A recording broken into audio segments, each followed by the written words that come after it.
Hello everyone. तो आज हम बात करने वाले हैं हाइड्रोलिसिस रिएक्शंस पर, जिसमें हम एसिड बेस और एनेशन रिएक्शन के ऊपर डिस्कस करेंगे। मैं हूं डॉक्टर राकेश चौरे और मैं आपको बताने वाला हूं हाइड्रोलिसिस और रिएक्शन क्या होता है। तो आइए हम शुरू करते हैं। यहाँ पे देखिए एक एग्जांपल दिया हुआ है कि एक एस्टर की रिएक्शन H2O के साथ कराएंगे। हाइड्रोलिसिस का मतलब ही है H2O का जुड़ना। हाइड्रोलिसिस H2O का जुड़ना। अब H2O में से H प्लस भी जुड़ सकता है, OH नेगेटिव भी जुड़ सकता है। H2O के बाद दो चीज़ें हैं, H प्लस और OH नेगेटिव आयन। तो दोनों में से कोई एक भी जुड़ सकता है या पूरा का पूरा H2O भी जुड़ सकता है। तो ये जो रिएक्शन होगी ये कहलाएगी हाइड्रोलिसिस रिएक्शन। तो यहाँ देखिए एक एस्टर के साथ H2O का मॉलिक्यूल रिएक्ट करवा रहे हैं। तो H प्लस आयन जुड़ रहा है। कहाँ जुड़ रहा है H प्लस आयन? वो इस आर को रिप्लेस करके इसके जगह H प्लस आयन जुड़ रहा है। और इस आर के साथ यहाँ देखो, इस आर के साथ OH नेगेटिव आयन जुड़ जा रहा है।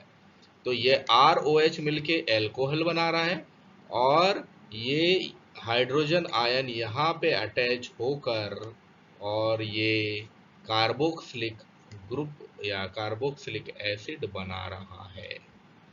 ये कहलाएगी हाइड्रोलिसिस। तो आइए चलिए डिस्कस करते हैं हाइड्रोलिसिस को।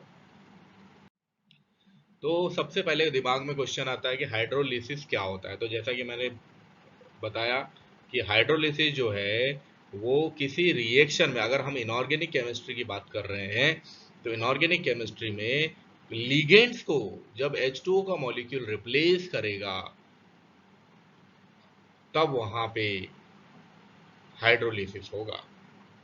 यानी लिगेंड को जब H2O का मॉलिक्यूल रिप्लेस करेगा तब वहां पे हाइड्रोलिसिस होगा। तो अब यहाँ पे H2O का मॉलिक्यूल भी रिप्लेस कर सकता है या OH नेगेटिव आयन भी रिप्लेस कर सकते हैं, क्योंकि OH नेगेटिव आयन भी लिगेंड के जैसे बिहेव करते हैं। ठीक है। तो ये कहलाएगा हाइड्रोलिसिस। हाइड्रोलिसिस में दो तरह के हाइड्रोलिसिस हम पढ़ने वाले हैं, एक एसिड हाइड्रोलिसिस और एक बेस हाइड्रोलिसिस। तो सबसे पहले हम डेफिनेशन जान लेते हैं, एसिड हाइड्रोलिसिस क्या होगा। हाइड्रोलिसिस की डेफिनेशन पता चल गई। किसी रिएक्शन में लीगेंड के का वाटर या OH नेगेटिव ग्रुप के द्वारा रिप्लेस होना हाइड्रोलिसिस कहलाता है। एसिड हाइड्रोलिसिस क्या होता है? तो यदि किसी रिएक्शन में लिगेंड रिप्लेस होकर उसके जगह एक्वो यानी H2O मॉलिक्यूल जुड़ रहा है और एक्वो कॉम्प्लेक्स का फॉर्मेशन हो रहा है, तब उसे एसिड हाइड्रोलिसिस कहेंगे या एक्वेशन कहेंगे, क्योंकि H2O को एक्वो के नाम से जाना जाता है लिगेंड के रूप में। तो जब एक्वो जुड़ेगा यानी H2O जुड़ेगा और कोई एक लिगेंड वहां से रिप्लेस होगा, सब्स्टिट्यूट होगा, तब हम उसे एसिड हाइड्रोलिसिस कहेंगे या एक्वेशन कहेंगे। बेस हाइड्रोलिसिस क्या होंगे? What is base hydrolysis? तो ऐसी रिएक्शन जिसमें हाइड्रोक्सो कॉम्प्लेक्स यानी OH ग्रुप जिसमें जुड़ेगा और हाइड्रोक्सो कॉम्प्लेक्स बनेगा, वो कहलाएगा बेस हाइड्रोलिसिस। बेस यानी OH ग्रुप का जुड़ना, एसिड यानी H प्लस आयन का जुड़ना। ठीक है। तो OH ग्रुप जब जुड़ेगा किसी लिगेंड को रिप्लेस करके तब वो हाइड्रोक्सो कॉम्प्लेक्स बनेगा और ऐसी रिएक्शन कहलाएगी बेस हाइड्रोलिसिस। तो आइए बात करते हैं एसिड हाइड्रोलिसिस की। Acid hydrolysis neutral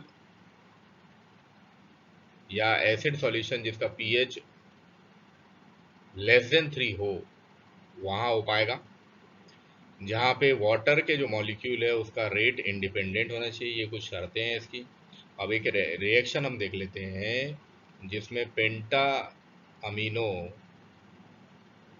chloro cobalt 2 plus ion water से रिएक्ट करेगा और क्लोरीन के जगह H2O का मॉलिक्यूल उसमें जुड़ेगा। क्लोरीन एक लिगेंड है जिसके जगह, और ये जो कॉम्प्लेक्स है ये कॉम्प्लेक्स कैटायन है, 2 प्लस आयन इसमें लगा हुआ।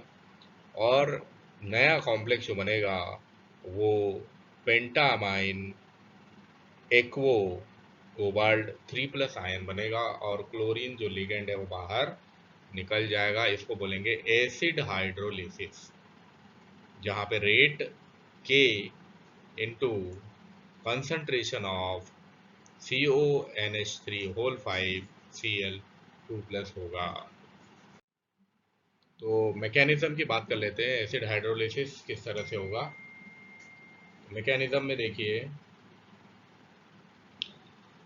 मैकेनिज्म जो है एसिड हाइड्रोलिसिस की, ये दो तरह की है। पहली रहेगी डिसोसिएटिव मैकेनिज्म और दूसरी रहेगी एसोसिएटिव। सबसे पहले बात करते हैं डिसोसिएटिव मैकेनिज्म का। मतलब कि हम इसमें ये बताएंगे कि किस तरह से एक लिगेंड बाहर जाके और दूसरा लिगेंड उसकी जगह ले रहा है।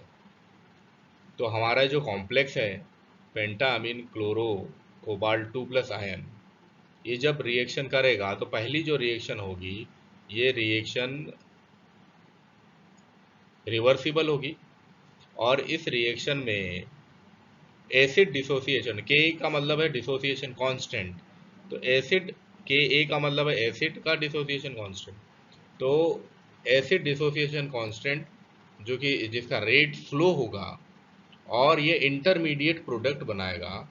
और ये जो इंटरमीडिएट है, इस प्रोडक्ट में आप देखोगे कि पहले जो कॉम्प्लेक्स हमारे पास था उसमें 2+ आयन चार्ज था, लेकिन जो जैसे ही डिसोसिएशन हुआ, यानी क्लोरीन का जो लिगेंड है वो बाहर निकला, तो चार्ज जो है वो बढ़ गया, 3+ हो गया। लेकिन अगर ये रिवर्सिबल रिएक्शन वापस रिवर्स होती है, तब ये रिएक्शन एकदम फास्ट हो जाती है, यानी तेजी से वापस वही कॉम्प्लेक्स फॉर्म हो जाता है। अब जब ये रिएक्शन में इस तरह से डिसोसिएशन हो गया है, क्लोरीन का लिगेंड बाहर निकल गया है, तब H2O का जो लिगेंड है वो आके कॉम्प्लेक्स में जुड़ेगा। तो H2O लिगेंड जो रहेगा वो कॉम्प्लेक्स में आके जुड़ेगा। अब जब ये कॉम्प्लेक्स में आके जुड़ेगा तो ये कॉम्प्लेक्स इस तरह से बन जाएगा, CONH3 होल 5 H2O 3+ आयन। तो ये है डिसोसिएशन मैकेनिज्म। डिसोसिएशन क्यों बोल रहा है इसको, डिसोसिएटिव इसलिए बोल रहा है क्योंकि इसमें डिसोसिएशन हो रहा है क्लोरीन का, इसलिए डिसोसिएटिव बोल रहा है। ठीक है, अब अगली जो मैकेनिज्म है वो है एसोसिएटिव मैकेनिज्म। अब इसमें देखिए क्या हो रहा है। अब यहाँ पे ये कॉम्प्लेक्स है हमारा पेंटाअमीन क्लोरो कोबाल्ट 2+ आयन, ये कॉम्प्लेक्स है हमारा। इसकी रिएक्शन H2O से हुई और यहाँ पे के बी यहाँ पे आ गया है, तो ये भी रिवर्सिबल रिएक्शन रहेगी। इस रिवर्सिबल रिएक्शन में देखिए कॉम्प्लेक्स फॉर्म हो रहा है यहाँ पे। पहले वाले में क्या हो रहा था, पहले वाले में क्लोरीन बाहर निकल रहा था, और दूसरे वाले में क्या हो रहा है, दूसरे वाले में कॉम्प्लेक्स फॉर्म हो रहा है। दूसरे वाले में क्या हो रहा है, क्लोरीन भी वही है और H2O भी आके उसमें जुड़ गया है, यानी एक साइड पे क्लोरीन पहले से अवेलेबल है, दूसरी साइड पर आके H2O जुड़ गया है और इनकी जो वैलेंसी है 2+ ही है। अब जब क्लोरीन यहाँ से लिगेंड बाहर निकलेगा अगली स्टेप में, यानी इस स्टेप में, तब वहां पे क्लोरीन बाहर जैसे ही निकलेगा तब यहाँ पे जो इसकी वैलेंसी है वो 3+ हो जाएगी। तो दोनों रिएक्शन में क्या हो रहा है, दोनों रिएक्शन में यहाँ पे डिसोसिएशन हो रहा है यानी टूट रहा है, यहाँ पे टूट नहीं रहा है, यहाँ पे जुड़ रहा है, एसोसिएशन हो रहा है। तो इस तरह से दो मैकेनिज्म एसिड हाइड्रोलिसिस की आप दिखा सकते हैं। तो फैक्टर कौन कौन से हैं जो एसिड हाइड्रोलिसिस को अफेक्ट करते हैं। इसमें पहला फैक्टर है कि जो रिएक्शन सेंटर है, यदि उस रिएक्शन सेंटर के आसपास यानी उसकी जितनी वैलेंसीज हैं सब अगर लिगेंड से फिल रहेंगी तो यहाँ पे डिसोसिएटिव प्रोसेस होगी। दूसरा, इंडक्टिव इफेक्ट यहाँ पे जितना ज़्यादा होगा, एल्काइल सब्स्टिट्यूशन उतना ज़्यादा बढ़ेगा।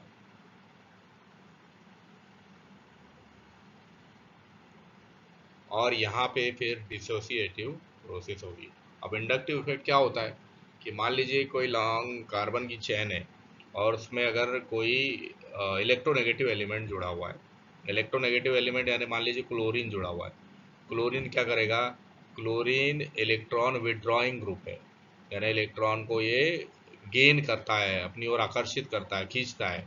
तो ये क्या करेगा, ये उस कार्बन के जो जो कार्बन इसके सबसे ज़्यादा नज़दीक होगा उस कार्बन के ऊपर एक पॉजिटिव चार्ज क्रिएट कर देगा, जिसको डेल प्लस से शो करेंगे।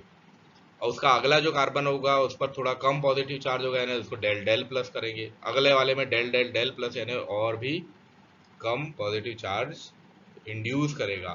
तो इसीलिए इसको बोलते हैं इंडक्टिव इफेक्ट, यानी ये एक लॉन्ग चेन में सर्कुलेट हो जाता है पूरा।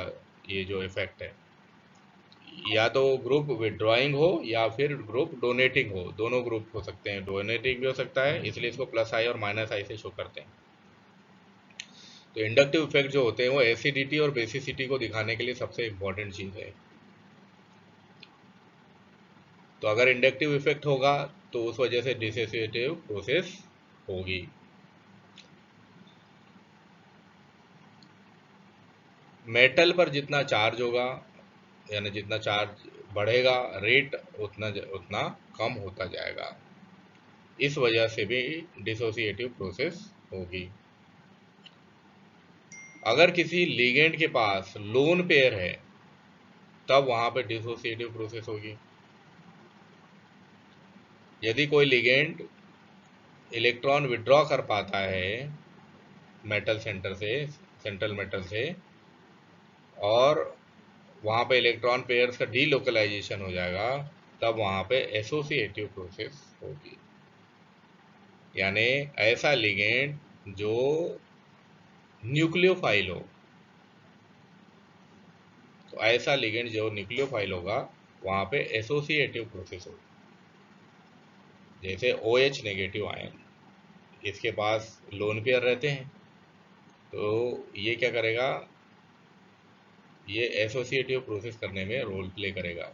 साथ में ये चार्ज को अपनी तरफ खींचने की, यानी इलेक्ट्रॉन विड्रॉ करने की इसमें इसके अंदर पावर होगी। तो यहाँ पे एसोसिएटिव प्रोसेस होगी। अब आते हैं बेस हाइड्रोलिसिस पर। तो बेस हाइड्रोलिसिस जो होगा बेस सॉल्यूशन में, यानी जिसका पीएच 10 से ज़्यादा हो,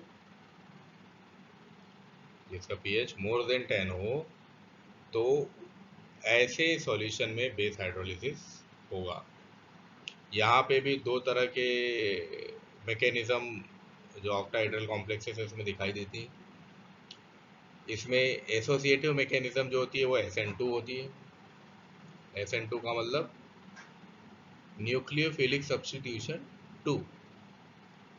और दूसरी होती है डिसोसिएटिव मैकेनिज्म जो कि SN1CB होती है। अब इसमें नया वर्ड आ गया CB, यानी SN1 तो आप लोग जानते ही हैं। SN1 क्या होता है, न्यूक्लियोफिलिक सब्स्टिट्यूशन 1। CB इसके अंदर जुड़ गया। CB का मतलब होता है कॉन्जुगेटेड बेस। क्या होता है, कॉन्जुगेटेड बेस। अब कॉन्जुगेटेड बेस क्या होते हैं, तो ब्रोस्टन एंड लॉरी का नाम सुना होगा आपने, जिन्होंने एसिड और बेस की डेफिनेशन दी थी।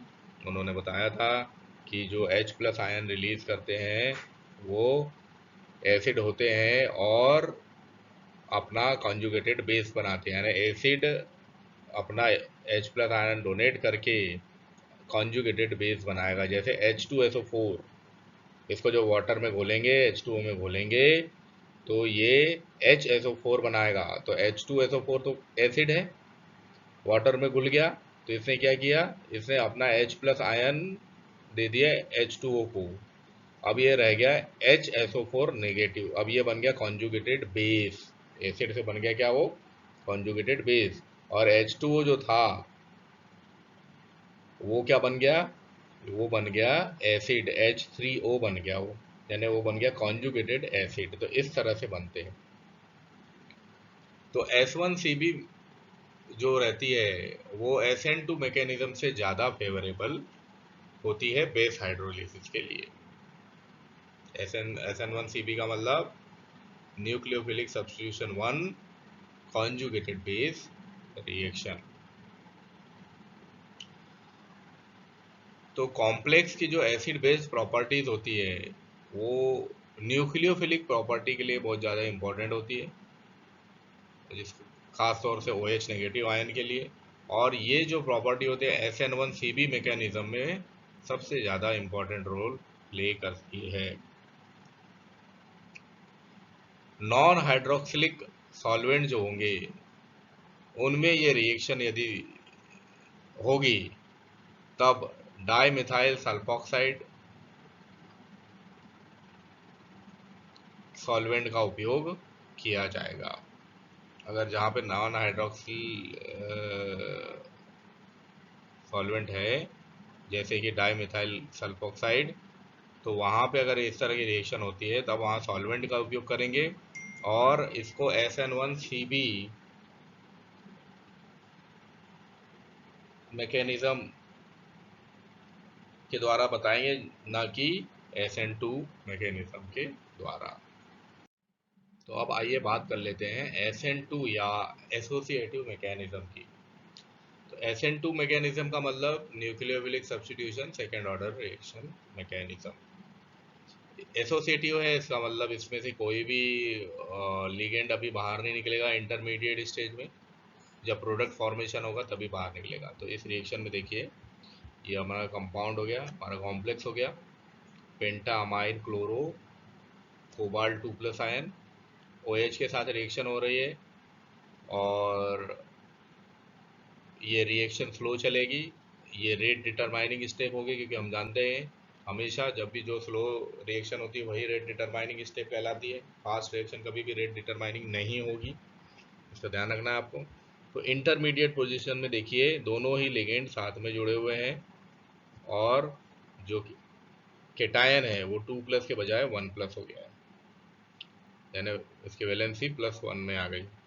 अब ये तेजी से ये जो क्लोरीन आयन है बाहर निकलेगा और हमारा कॉम्प्लेक्स OH वाला हमारा कॉम्प्लेक्स प्राप्त होगा, जिसको हम बोलेंगे कि इसका बेस हाइड्रोलिसिस हो गया है। ठीक है, तो ये इस तरह से एसोसिएटिव मैकेनिज्म काम करेगी। अगली अब इसमें देखिए इसका रेट क्या होगा, इसका रेट होगा CONH3 Cl2+, यानी जो रिएक्टेंट्स हैं वो दोनों रिएक्टेंट्स इसमें लेने होंगे, कंसंट्रेशन दोनों की लेनी होगी। ये जो बड़े ब्रैकेट दिखाई दे रहे हैं आपको, ये बड़े ब्रैकेट जो होते हैं ये कंसंट्रेशन को शो करते हैं। कंसंट्रेशन को दिखाने के लिए इस तरह से ब्रैकेट लगा दिए जाते हैं। तो concentration of complex and concentration of OH negative ion equals to rate, ये रेट होगा। अब हम बात करते हैं SN1CB या डिसोसिएटिव मैकेनिज्म की। तो SN1CB का मतलब nucleophilic substitution conjugated base. Conjugated base क्या होते हैं ये बताया था मैंने आपको, कि जैसे मान लीजिए अमोनिया है, NH3 है। अमोनिया क्या होता है, अमोनिया एक बेस होता है, एक क्षार होता है। तो अमोनिया, अब ब्रॉस्ट एंड लॉरी के अनुसार अगर अमोनिया को हम वाटर में घोलते हैं तो यहाँ पे वाटर जो होता है वो एसिड के जैसे बिहेव करता है, यानी वाटर अपना H+ आयन अमोनिया को देगा और अमोनिया NH4+ बनाएगा, यानी अमोनियम आयन बनाएगा, जो कि अमोनिया का कॉन्जुगेटेड बेस होगा। सॉरी, अमोनिया तो खुद ही बेस है, अमोनिया का कॉन्जुगेटेड एसिड होगा। और H2O जो एसिड का रोल प्ले कर रहा था वो अपना H+ ने दे दिया, तो उसके बाद बचा OH नेगेटिव, यानी कि वो कॉन्जुगेटेड बेस बनाएगा। तो इस तरह से कॉन्जुगेटेड एसिड NH4+ के फॉर्म में और कॉन्जुगेटेड बेस OH नेगेटिव के फॉर्म में दिखेगा। तो ये कहलाते हैं कॉन्जुगेटेड एसिड और बेस। अब यहाँ पे हम रिएक्शन देख लेते हैं। तो ये हमारा कॉम्प्लेक्स है, इस कॉम्प्लेक्स में आप देखो ये रिएक्शन 2 स्टेप में कंप्लीट होगी। अभी ये रिवर्सिबल है, इसमें ये जो कॉम्प्लेक्स है OH इससे जुड़ रहा है और OH जब जुड़ रहा है तो इस तरह का इंटरमीडिएट कंपाउंड प्राप्त हो रहा है, प्लस H2O भी साथ में है इसके। फिर अगले स्टेप में क्या हो रहा है, ये रिएक्शन ये फास्ट स्टेप होगी। इसके बाद अगली रिएक्शन स्टेप में क्या हो रहा है, इसका जिसका कोऑर्डिनेशन नंबर 6 है, कोऑर्डिनेशन नंबर कितना है 6 है, ये जो कन्वर्ट होगा SN1 डिसोसिएशन के कारण और कंजुगेटेड बेस के कारण ये कोऑर्डिनेशन नंबर 5 में चेंज हो जाएगा। तो ये था CONH3 NH2Cl जो कन्वर्ट हो गया, क्योंकि ये स्लो रिएक्शन है इसका मतलब रेट डिटरमाइनिंग रिएक्शन है, यूनिमोलिकुलर स्टेप है, इसलिए SN1 है। बाई मॉलिकुलर होती है इसको हम SN2 बोलते हैं। तब ये बन गया CONH3 NH2 2+ और जिसमें क्लोरीन आयन बाहर निकलता हुआ दिखाई दे रहा है। तो ये कहलाती है SN1CB या डिसोसिएटिव मैकेनिज्म, इसमें डिसोसिएशन। ठीक है, तो इसका रेट क्या होगा? Rate is equal to K1CB, और CB का मतलब क्या है? K concentration of CONH3 5Cl2+ और OH- और डिवाइडेड बाय H2O। चलिए अब आते हैं एनेशन रिएक्शन पर। तो एनेशन जैसा कि इसका नाम है, यानी इसमें एनायन का जो है बहुत ज़्यादा इंपॉर्टेंस रहेगा। अब क्योंकि ये हाइड्रोलिसिस से रिलेटेड है, इसका मतलब H2O में H2 का भी रोल इसके अंदर होना चाहिए। तो बेसिकली एनेशन रिएक्शन होती क्या है कि अगर किसी कॉम्प्लेक्स में पहले से H2O मॉलिक्यूल यानी एक्वो लिगेंड जो है वो पहले से मौजूद है, और उस एक्वो लिगेंड को, उस H2O के मॉलिक्यूल को यदि कोई एनायन रिप्लेस कर दे, उसकी जगह कोई एनायन यदि जुड़ जाए, तब इसको एनेशन रिएक्शन कहते हैं। यानी किसी कॉम्प्लेक्स में मौजूद H2O के जगह किसी एनायन आयन का जुड़ना, जैसे क्लोरीन हो सकता है या OH नेगेटिव कुछ भी हो सकता है, तो किसी एनायन का जुड़ना एनेशन रिएक्शन कहलाता है।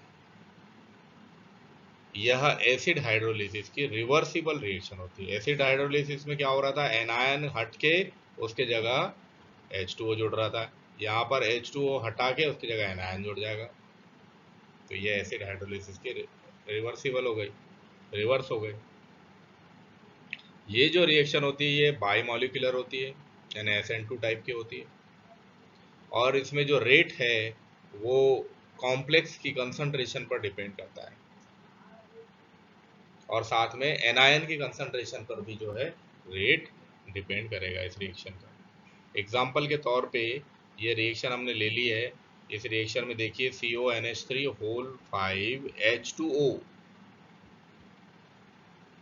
H2O यहाँ पे जुड़ा हुआ है। अब यहाँ पे X का मतलब क्लोरीन, फ्लोरीन, ब्रोमीन, कोई भी हेलोजन इसके साथ हम जोड़ देते हैं, यानी कोई भी एनायन इसके साथ जब हम रिएक्ट करवा देंगे तब वो एनायन H2O को रिप्लेस कर देगा।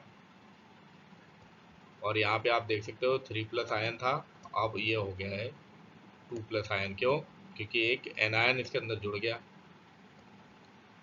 और इस तरह से H2O बाहर हो गया। तो ये कहलाएगा एनेशन रिएक्शन। तो इस रिएक्शन को देख लीजिए, बहुत इंपॉर्टेंट रिएक्शन है। एनेशन रिएक्शन, नाम ही है एनेशन, यानी एनायन का जुड़ना। और एनायन किसको रिप्लेस करेगा? एनायन रिप्लेस करेगा H2O को। तो ये कहलाएगी एनेशन रिएक्शन। तो आई होप कि आपको मेरा ये वीडियो समझ में आया होगा। चैनल को सब्सक्राइब कीजिए, वीडियो को लाइक कीजिए और कमेंट बॉक्स में कमेंट करना ना भूलिए। Thank you very much.